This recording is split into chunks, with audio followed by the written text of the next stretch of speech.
நான் பாஸ்கர் பேசுகிறேன்.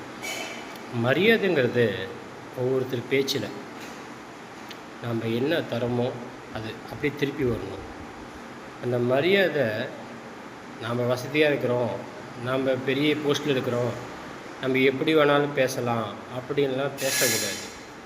வாடகை வீட்டில் இருக்கிறவங்க வாடகை வீட்டில் இருக்கிறவங்ககிட்ட சொந்த வீட்டுக்காரங்க மரியாதை ஒன்று மெயினாக சம்சாரிக்கணும். புரிஞ்சதா? அவங்க எப்படி இருக்கிறாங்க, அவங்களோட பேச்சை பார்த்துட்டு தான் நீங்கள் பேசணும். அவங்க டீசெண்டாக இருக்காங்க, நீங்கள் டீசெண்டாக பேசணும். அவங்க ஏதாவது லோக்கலாக பேசுனா நீங்களும் ஏன் இப்படி பேசுகிறீங்கன்னு நீங்களும் பேசலாம். அவங்க டீசெண்டாக நடந்துக்கிறாங்கன்னா நீங்களும் டீசெண்டாக இருக்கணும். அதுதான் எல்லாத்துக்கும் உள்ள மரியாதை. புரிஞ்சதா? டான் ஆட்டம் பேசக்கூடாது. ரெஸ்பெக்ட் ரொம்ப முக்கியம். எத்தனை கோடி பணம் இருந்தாலும் எத்தனை லட்சம் பணம் இருந்தாலும் மரியாதை மெயினாக வேணும். மரியாதை இருந்தால் யாரை வேணாலும் விலைக்கு வாங்கலாம். மரியாதை இல்லைன்னு வச்சுங்களேன், எத்தனை கோடி பணம் வச்சுருந்தாலும் இந்த முடியை கூட வாங்க முடியாது. புரிஞ்சதா?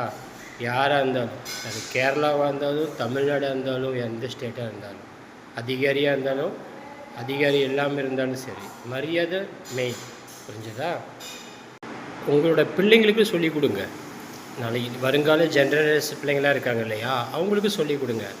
அது ஏது மதமாக இருந்தாலும் பிள்ளைங்களுக்கு மரியாதை மெயினாக கற்றுக் கொடுங்க. இனிமேல் காலத்தில் மரியாதை ரொம்ப முக்கியம். பைக்கில் போகும்போது கோத்தா அவங்க அம்மா கொலவாடி மவனை ஊம்பா அங்கெல்லாம் சம்சாரிக்கக்கூடாது. மரியாதை. என்ன இப்படி வண்டி ஓட்டுறீங்க, ஏன் இப்படி போகிறீங்க, பார்த்து போங்க, அப்படி பேசணும். வயசு வித்தியாசம் இருக்குது.